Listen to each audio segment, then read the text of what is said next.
Hello there, and welcome to this Sleep Books reading tonight. The rain has started, a soft curtain falling over the world outside, but the tension inside the truck is sharp and cold. Something unseen has shifted the air, a threat approaching our sanctuary in the quiet darkness of the evening. Old secrets are coming to the surface, and a single decision must be made. How much of this strange new life can I expose to the one person I am sworn to protect? Settle in, slow everything down, and let the soft rain in the background carry you deeper into the quiet. Before we begin, make sure to like the video and subscribe so you never miss a new chapter. Tell me in the comments where you're listening from and what time it is right now. I always love seeing that. If you'd like to experience ad-free episodes in advance, you can join the Patreon where I upload videos in advance. The link is in the description. Now, take a breath, get comfortable, maybe turn on a fan for that gentle hum, and let's drift together into tonight's story. It was just beginning to drizzle when Edward turned onto my quiet street, and up until that very second I had simply assumed he would be staying with me during this brief return to the human world. That certainty fractured the moment I spotted a weathered black Ford parked in Charlie's driveway and heard Edward let out a low, harsh, unintelligible mutter. Huddled beneath the shallow front porch, sheltered from the increasing rain, was Jacob Black, standing quietly behind his father's wheelchair. Billy's face was stoic, like chiseled stone, as Edward carefully parked my old truck against the curb. Jacob, however, stared down at the wet concrete, his expression heavy with mortification. Edward's low voice, edged with fury, told me this was crossing a serious line. I looked toward the porch, and quickly guessed, more horrified than angry, that Billy had come here to warn my father. Edward just gave a small nod. His eyes narrowed as he answered Billy's intense gaze through the rain. A wave of weak relief washed over me, realizing that Charlie wasn't home yet to witness this confrontation. I gently suggested that I should be the one to deal with this, because Edward's black glare was making me anxious and uneasy. To my surprise, he agreed, telling me that was probably for the best, but he warned me to be careful because the child had no idea what he was doing. I felt a little defensive when he used the word child, and I softly reminded him that Jacob was not that much younger than I was. Edward looked at me then, the sharp anger abruptly leaving his perfect face. He assured me with a quiet grin that he knew exactly how close in age we were. I sighed and rested my hand on the door handle, ready to step out into the drizzle. He instructed me to get them both inside so he could leave, adding that he would be back around dusk. I offered him my truck, even though I had no idea how I would later explain its absence to Charlie. He simply rolled his eyes at my offer, saying he could walk home faster than my old truck was capable of moving. I sighed wistfully, murmuring that he didn't have to leave at all. Edward smiled at my glum expression, explaining that he actually did need to go, but not before I got rid of our guests. He threw a dark glance toward the Blacks, and then reminded me that I still had to prepare Charlie to meet his new boyfriend. He finished the thought with a wide, toothy grin that made me groan, telling him thanks a lot for the burden. He flashed the crooked smile that I loved, promising he would be back soon.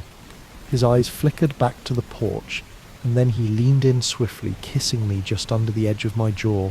My heart hammered frantically in my chest, and I too quickly glanced toward the porch. Billy's face was no longer impassive. His hands were clutching tightly at the armrests of his chair.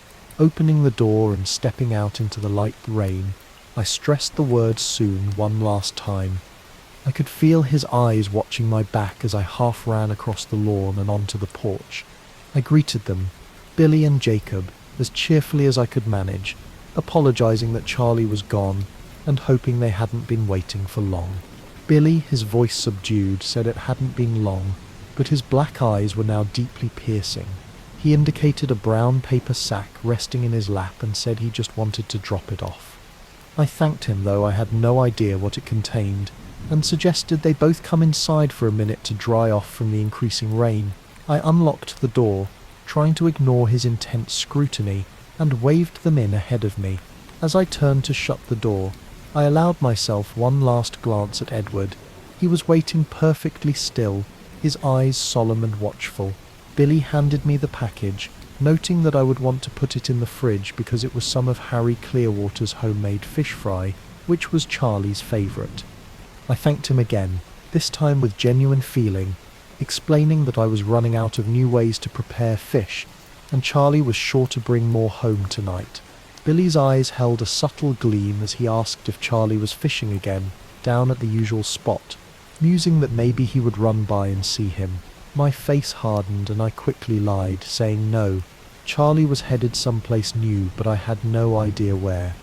He took in my sudden change of expression, and it made him look thoughtful.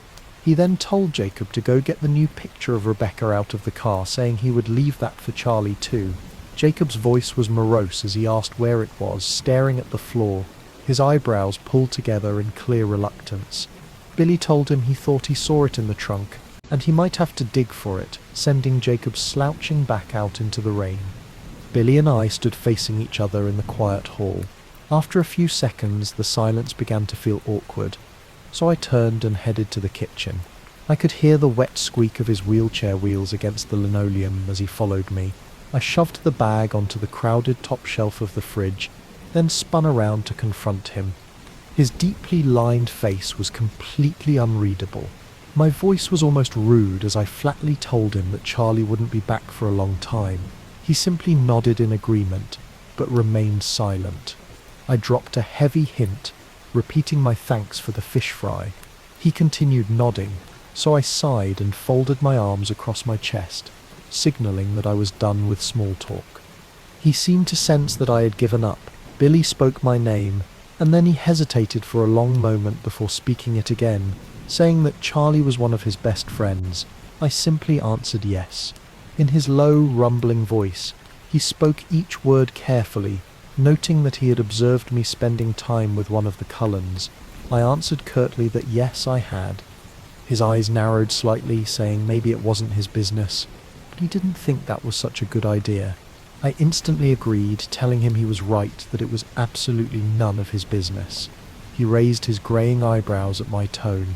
Billy then told me that I probably didn't know the Cullen family had an unpleasant reputation on the reservation.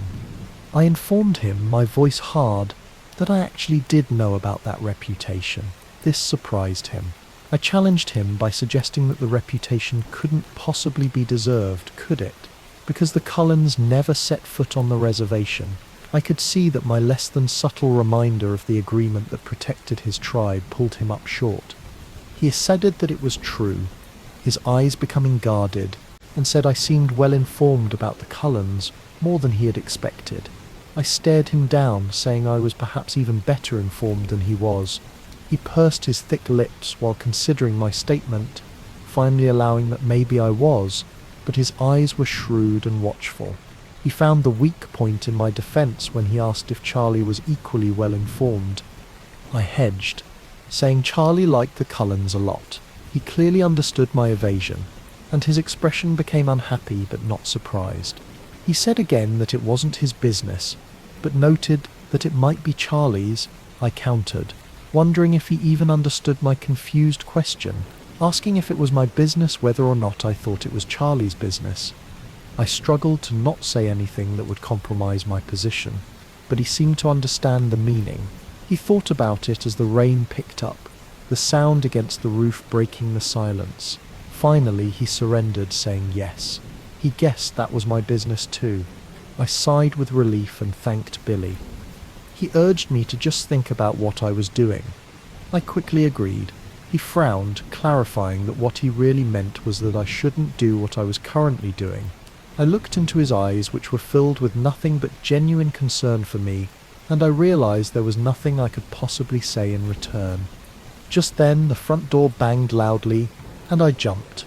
I heard Jacob's complaining voice reach us before he rounded the corner, saying there was no picture anywhere in the car. His shirt shoulders were stained with rain, and his hair was dripping. Billy grunted, suddenly seeming detached, and spun his chair around to face his son. He told Jacob he guessed he must have left it at home. Jacob rolled his eyes dramatically, saying, "Great." Billy then paused before continuing. telling me to let Charlie know they had stopped by. I muttered that I would. Jacob seemed surprised, asking if they were leaving already. Billy explained that Charlie was going to be out late. Jacob looked disappointed, saying he guessed he would see me later then. I agreed with a simple sure. Billy gave me one last warning to take care. I didn't answer him. Jacob helped his father out the door. I waved briefly, quickly glancing at my now empty truck, and then shut the door before they were gone. I stood in the quiet hallway for a minute, listening to the sound of their car backing out and driving away. I waited for the strange mix of irritation and anxiety to fully subside. When the tension eventually faded a bit, I headed upstairs to change out of my dressy clothes. I tried on a couple of different tops, feeling utterly unsure what to expect tonight. As I concentrated on the coming evening, what had just passed began to feel insignificant. Now that I was removed from Edward's steadying influence, I started to compensate for not being terrified before. I quickly gave up on choosing an outfit, throwing on an old flannel shirt and jeans, knowing I would be in my raincoat most of the night anyway. The phone suddenly rang, and I sprinted downstairs to answer it. There was only one voice I truly wanted to hear, and anything else would be a disappointment, but I knew if Edward wanted to talk to me, he would probably just materialize in my room. I asked a breathless hello. Jessica told me it was her. I scrambled for a moment to come back down to this version of reality, as it felt like months rather than days since I had spoken to her. I asked how the dance was. Jessica gushed, needing no more invitation than that, and immediately launched into a minute-by-minute account of the previous night.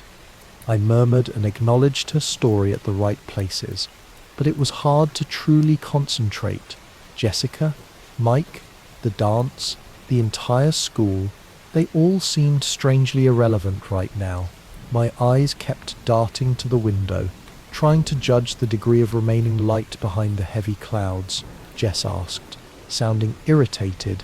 If I had heard what she just said, I apologized, asking what she had said.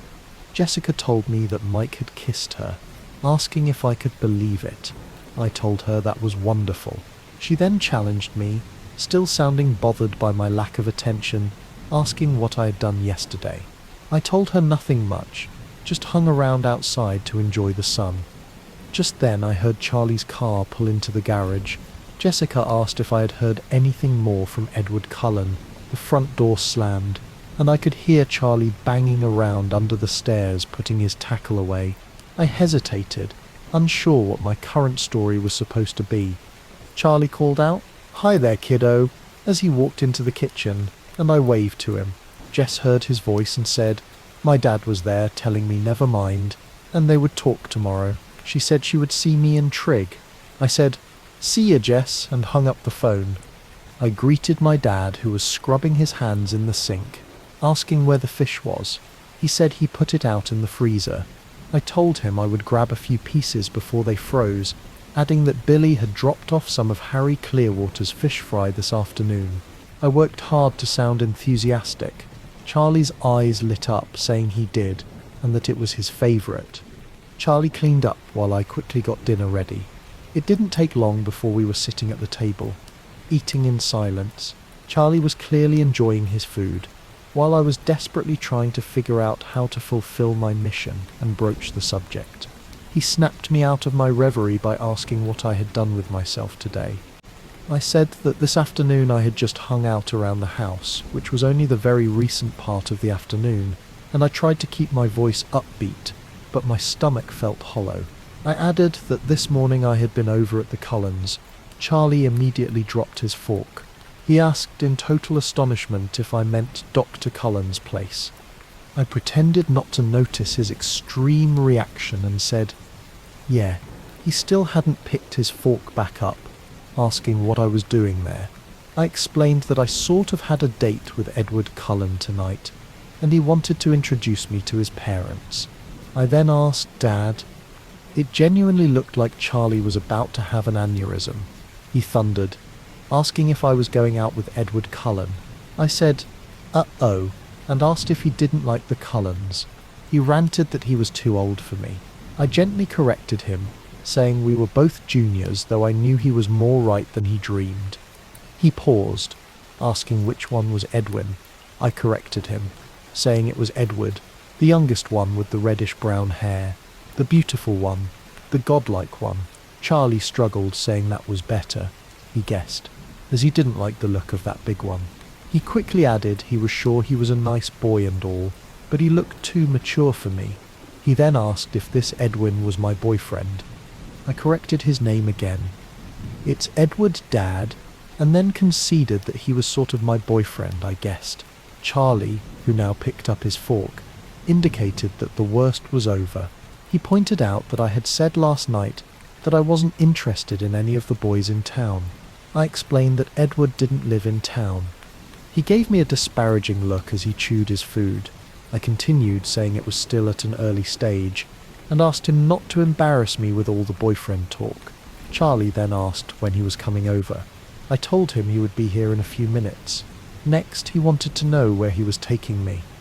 I groaned loudly, saying I hoped he was getting the Spanish Inquisition out of his system now.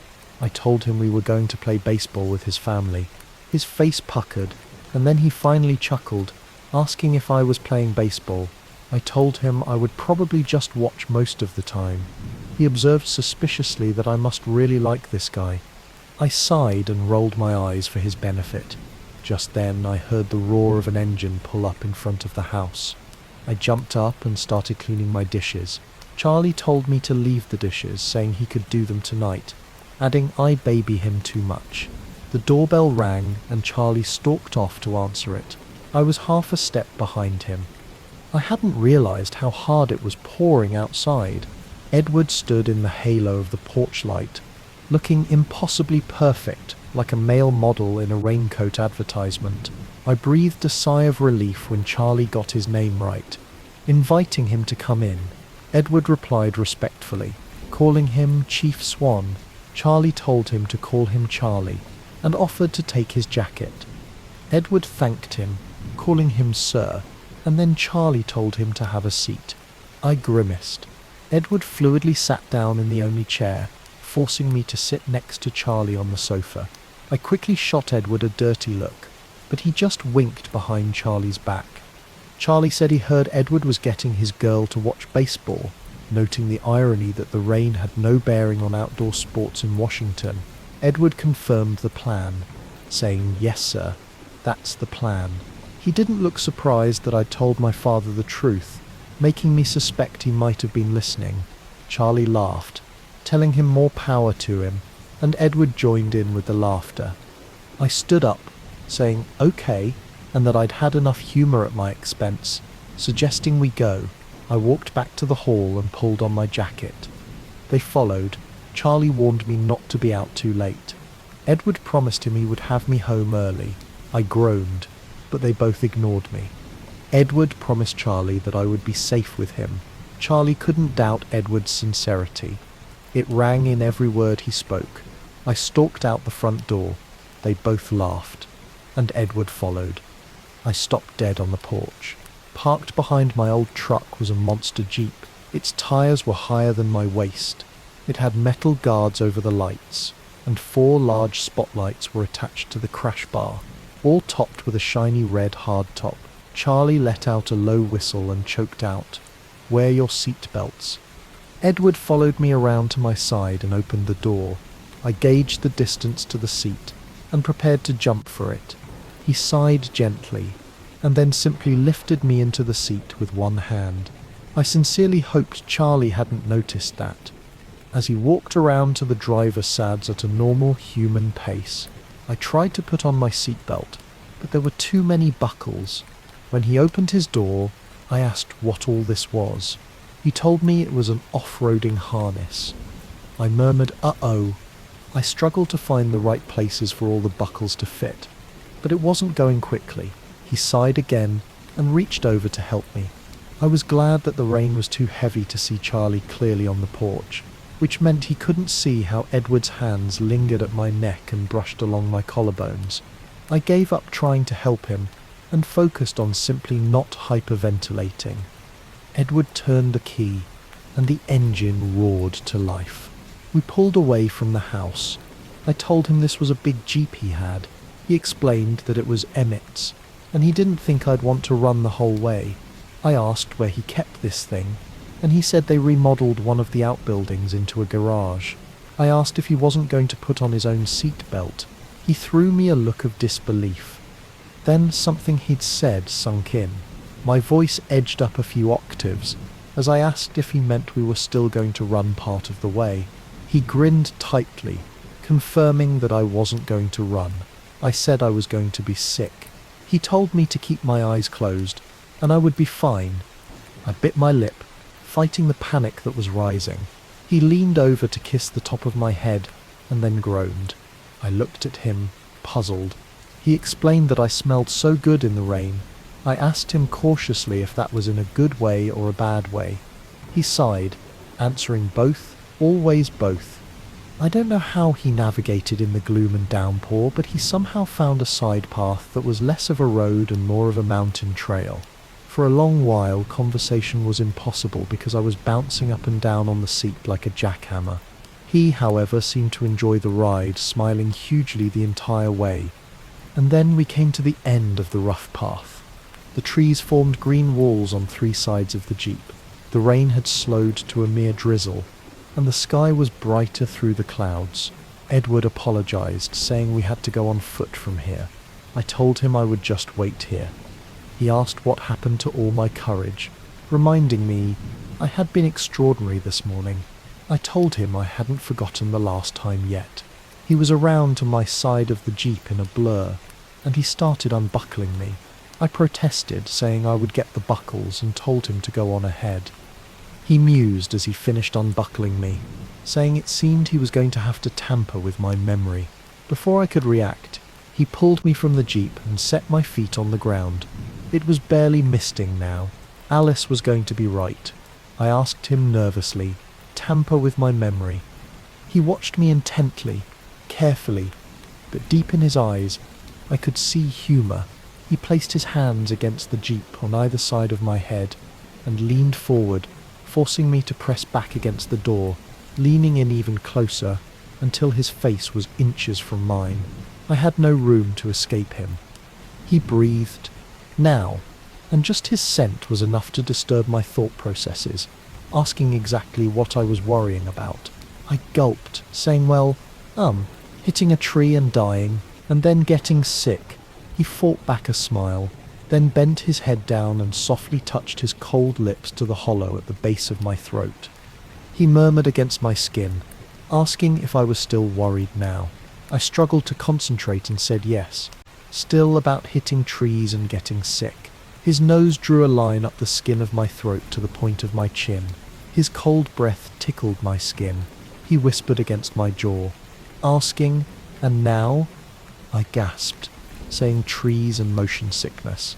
He lifted his face to kiss my eyelids. Edward asked me, Bella, you don't really think I would hit a tree, do you? I said no, but I might, my voice lacking any confidence. He sensed an easy victory. He kissed slowly down my cheek, stopping just at the corner of my mouth. He asked, his lips barely brushing against my trembling lower lip, would I let a tree hurt you? I breathed no, knowing there was a second part to my brilliant defence, but I couldn't quite recall it. You see, he said, his lips moving against mine, there's nothing to be afraid of, is there? I sighed, giving up, and whispered, no. He then took my face in his hands almost roughly and kissed me in earnest, his unyielding lips moving against mine. There was really no excuse for my behaviour. I obviously knew better by now, and yet I couldn't stop myself from reacting exactly as I had the first time. Instead of keeping safely motionless, my arms immediately reached up to twine tightly around his neck, and I suddenly became welded to his stone figure. I sighed, and my lips parted slightly. He staggered back, effortlessly breaking my grip. He cut himself off, gasping, saying, damn it, Bella, you'll be the death of me. I swear you will. I leaned over, bracing my hands against my knees for support. I mumbled, trying to catch my breath, that he was indestructible. He growled that he might have believed that before he met me, and told me to get out of here before he did something really stupid.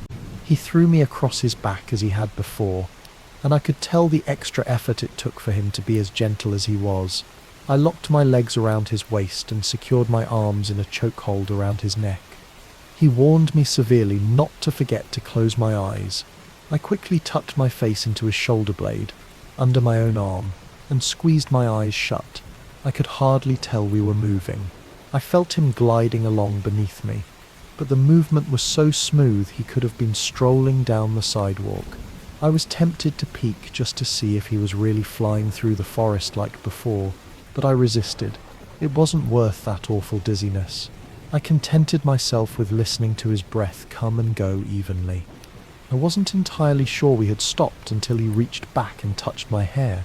"It's over, Bella." I dared to open my eyes, and sure enough, we were at a standstill. I stiffly unlocked my stranglehold on his body and slipped to the ground, landing abruptly on my backside. I huffed as I hit the wet ground. He stared at me incredulously, clearly unsure whether he was still too mad to find me funny. But my bewildered expression pushed him over the edge, and he broke into a loud roar of laughter. I picked myself up, ignoring him as I brushed the mud and bracken off the back of my jacket. That only made him laugh harder. Annoyed, I began to stride off into the forest. I immediately felt his arm wrap around my waist. He asked where I was going. I told him I was going to watch a baseball game, adding that he didn't seem interested in playing anymore, but I was sure the others would have fun without him. He said I was going the wrong way. I turned around without looking at him and stalked off in the opposite direction. He caught me again. He told me not to be mad, saying he couldn't help himself, and I should have seen my face. He chuckled before he could stop himself. I raised my eyebrows and asked if he was the only one who was allowed to get mad. He insisted he wasn't mad at me. I quoted sourly, "Bella, you said it will be the death of me." He said that was simply a statement of fact. I tried to turn away from him again, but he held me fast. I insisted that he was mad. He admitted yes. "But you just said," I began. He cut me off, saying that he wasn't mad at me. He was suddenly intense, all trace of teasing gone, asking if I couldn't see that, if I didn't understand. I demanded what he meant, confused by his sudden mood swing as much as his words. He told me he was never angry with me, asking how he could be when I was brave, trusting and warm as I was. I whispered, "Then why?" remembering the black moods that had pulled him away from me, which I had always interpreted as well-justified frustration at my weakness and slowness. He put his hands carefully on both sides of my face. He said gently that he infuriated himself. He explained that it was the way he couldn't seem to keep from putting me in danger, how his very existence put me at risk. He said sometimes he truly hated himself, thinking he should be stronger. I placed my hand over his mouth and simply said, "Don't." He took my hand, moving it from his lips but holding it to his face. He said he loved me, adding it was a poor excuse for what he was doing, but it was still true. It was the first time he had said he loved me in so many words, and he might not realize it, but I certainly did. He continued, asking me to please try to behave myself, and he bent to softly brush his lips against mine. I held perfectly still. Then I sighed and told him he had promised Chief Swan that he would have me home early, so we had better get going. He smiled wistfully and released all of me except for one hand. He said, "Yes, ma'am." He led me a few feet through the tall, wet ferns and draping moss around a massive hemlock tree, and suddenly we were there, on the edge of an enormous open field in the lap of the Olympic peaks. It was twice the size of any normal baseball stadium. I could see the others all waiting. Esme, Emmett, and Rosalie were sitting on a bare outcropping of rock, closest to us, maybe 100 yards away. Much farther out I could see Jasper and Alice, at least a quarter of a mile apart, appearing to throw something back and forth. But I never actually saw any ball. Carlisle seemed to be marking bases, making me wonder if they could really be that far apart. When we came into view, the three on the rocks rose. Esme started walking toward us. Emmet followed after a long look at Rosalie's back, as she had risen gracefully and strode off toward the field without a glance in our direction. My stomach quivered uneasily in response to her indifference. Esme asked if that was Edward. They heard. Emmet clarified that it sounded like a bear choking. I smiled hesitantly at Esme, confirming that it was him. Edward quickly settled the score, explaining that I was being unintentionally funny. Alice had left her position and was running or perhaps dancing toward us. She hurtled to a fluid stop at our feet and announced that it was time. As soon as she spoke, a deep rumble of thunder shook the forest beyond us, and then crashed westward toward town. Emmet winked at me with easy familiarity, saying it was eerie, wasn't it? Alice reached for Emmet's hand and they darted toward the oversized field. She ran like a gazelle. He was nearly as graceful and just as fast, though Emmet could never be compared to a gazelle. Edward asked, his eyes eager and bright if I was ready for some ball. I tried to sound appropriately enthusiastic, cheering, "Go, team." He snickered and after briefly mussing my hair bounded off after the other two. His run was more aggressive, like a cheetah rather than a gazelle, and he quickly overtook them. The sheer grace and power took my breath away. Esme asked, in her soft melodic voice, if we should go down, and I realized I had been staring open-mouthed after him. I quickly reassembled my expression and nodded. Esme kept a few feet between us, and I wondered if she was still being careful not to frighten me. She matched her stride to mine without seeming impatient at the slow pace. I asked shyly if she didn't play with them. She explained that she preferred to referee, saying she liked keeping them honest. I asked if they liked to cheat then. She laughed, saying yes, and that I should hear the arguments they got into, adding she hoped I didn't, because I would think they were raised by a pack of wolves. I laughed, surprised, and told her she sounded just like my mum. She laughed too, saying she thought of them as her children in most ways, and she could never get over her mothering instincts. She asked if Edward had told me she had lost a child. I murmured, no, stunned, scrambling to understand what lifetime she was remembering. She sighed, saying yes. Her first and only baby had died just a few days after he was born. The poor tiny thing. She added matter-of-factly that it broke her heart, and that was why she jumped off the cliff, you know. I stammered that Edward had just said she fell. She smiled, saying he was always the gentleman. Esme told me that Edward was the first of her new sons, and she had always thought of him that way, even though he was older than she was in one way. She smiled at me warmly and said that was why she was so happy that he had found me. The endearment sounded very natural on her lips. She explained that he had been the odd man out for far too long, and it had hurt her to see him alone. I asked, hesitant again, if she didn't mind that I was all wrong for him. She was thoughtful but said no, because I was what he wanted. She said it would work out somehow, though her forehead creased with worry. Another peal of thunder began to roll. Esme stopped then. We had reached the edge of the field. It looked as if they had formed teams. Edward was far out in left field. Carlyle stood between first and second bases, and Alice held the ball positioned on the pitcher's mound. Emmet was swinging an aluminum bat. It whistled almost untraceably through the air. I waited for him to approach home plate, but I realized as he took his stance that he was already there, much farther from the pitcher's mound than I would have thought possible. Jasper stood several feet behind him, catching for the other team. Of course, none of them were using gloves. Esme called out in a clear voice that I knew even Edward would hear. "Batter up." Alice stood straight, deceptively motionless. Her style seemed to be stealth rather than an intimidating wind-up. She held the ball in both hands at her waist, and then, like the strike of a cobra, her right hand flicked out, and the ball smacked into Jasper's hand. I whispered to Esme, asking if that was a strike. She told me that if they didn't hit it, it was a strike. Jasper hurled the ball back to Alice's waiting hand. She allowed herself a brief grin, and then her hand spun out again, This time the bat somehow made it around in time to smash into the invisible ball. The crack of impact was shattering and thunderous. It echoed off the mountains. I immediately understood the necessity of the thunderstorm. The ball shot like a meteor above the field, flying deep into the surrounding forest. I murmured, "Home run." Esme cautioned me to wait, listening intently with one hand raised. Emmett was a blur around the bases, Carlyle shadowing him. I realized Edward was missing. Esme cried out, "Out!" I stared in disbelief as Edward sprang from the fringe of the trees, ball in his upraised hand, his wide grin visible even to me.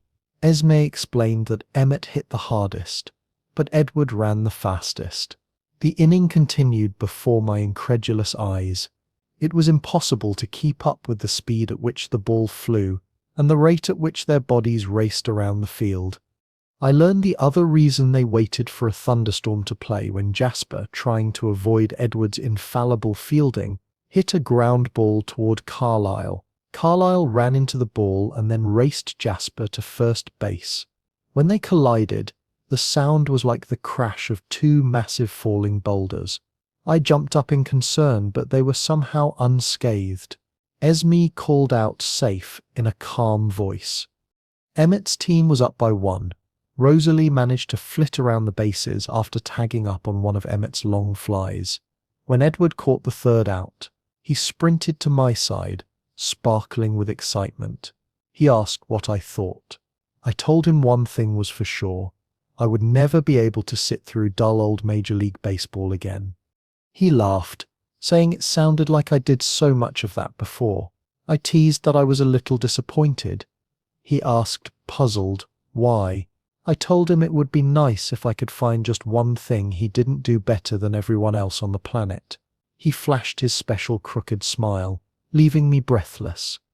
He said he was up, heading for the plate. He played intelligently, keeping the ball low, out of the reach of Rosalie's always ready hand in the outfield, gaining 2 bases like lightning before Emmett could get the ball back in play. Carlyle knocked one so far out of the field with a boom that hurt my ears that he and Edward both made it in. Alice slapped them dainty high fives.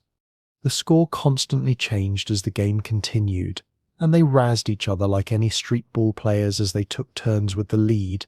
Occasionally Esme would call them to order. The thunder rumbled on, but we stayed dry, as Alice had predicted. Carlyle was up to bat, Edward catching when Alice suddenly gasped.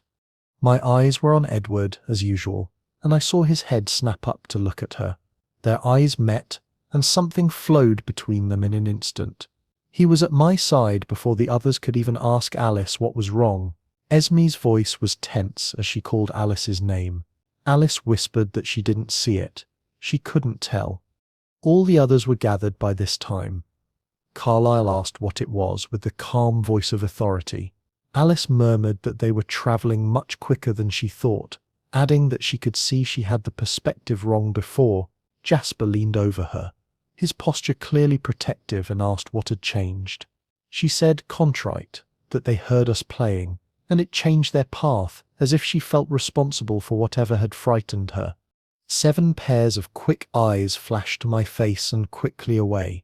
Carlyle, turning toward Edward, asked how soon they would arrive. A look of intense concentration crossed Edward's face. He scowled and said less than 5 minutes, and they were running because they wanted to play. Carlyle asked him if he could make it, his eyes flicking toward me again. Edward cut short, saying no, not carrying me, and besides, the last thing we needed was for them to catch my scent and start hunting. Emmett asked Alice how many there were. She answered tersely, 3. Emmett scoffed, saying 3. Let them come. The steel bands of muscle flexed along his massive arms. For a split second that seemed much longer than it really was, Carlyle deliberated. Only Emmett seemed unperturbed. The rest stared at Carlyle's face with anxious eyes. Carlyle finally decided they should just continue the game. His voice was cool and level, noting that Alice had said they were simply curious. All this was said in a flurry of words that lasted only a few seconds. I had listened carefully and caught most of it, though I couldn't hear what Esme now asked Edward with a silent vibration of her lips. I only saw the slight shake of his head and the look of relief on her face. Edward told Esme to catch and said he would call it now, then planted himself firmly in front of me. The others returned to the field, warily sweeping the dark forest with their sharp eyes. Alice and Esme seemed to orient themselves around where I stood. Edward said in a low, even voice that I should take my hair down. I obediently slid the rubber band out of my hair and shook it out around me. I stated the obvious, saying the others were coming now. He told me to stay very still, keep quiet, and please not move from his side. He hid the stress in his voice well, but I could hear it. He pulled my long hair forward, around my face. Alice said softly that that wouldn't help, that she could smell me across the entire field. A hint of frustration coloured his tone as he acknowledged that he knew. Carlyle stood at the plate, and the others joined the game half-heartedly. I whispered what Esme had asked him. He hesitated for a second, before he muttered unwillingly that she had asked whether they were thirsty. The seconds ticked by. The game progressed with apathy. Now, no one dared to hit harder than a bunt, and Emmett, Rosalie, and Jasper hovered close in the infield. Now and again, despite the fear that numbed my brain, I was aware of Rosalie's eyes on me. They were expressionless, but something about the way she held her mouth made me think she was angry. Edward paid no attention to the game at all, his eyes and mind ranging the surrounding forest. He muttered fiercely, "I'm sorry, Bella. It was stupid, irresponsible to expose you like this. I'm so sorry." I heard his breath stop, and his eyes zeroed in on right field. He took a half step, carefully angling himself between me and whatever was coming. Carlyle, Emmett, and the others turned in the same direction, hearing sounds of passage much too faint for my human ears.